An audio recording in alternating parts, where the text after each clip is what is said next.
Alam niyo mga kabukid, buhat nung nagutuman sila nung nakaraang araw, konti yung egg nila.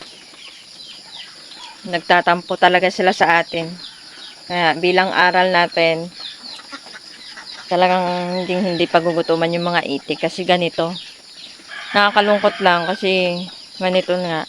Nakabili naman na kami ng pagkain nila para sa kanila talaga. Tapos ito pa kamo. Pagpunta namin dun sa city, walang ibang nagtitinda kasi nung pagkain nila nakasanayan kasi ayaw din nila magkain na paiba-iba yung brand. Wala pa, naubusan pa. Hanggang sa naabutan talaga kami ng gabi, kakahanap ng ganung brand na pagkain nila. So, at least man lang may experience tayo, no? At least kung magfi-field tayo, at least nalalaman natin kung ano yung mga bagay na hindi dapat para sa kanila, hindi dapat gawin para sa kanila, at ano yung mga bagay na karapat dapat sa kanila para mag-ano yung mga egg nila.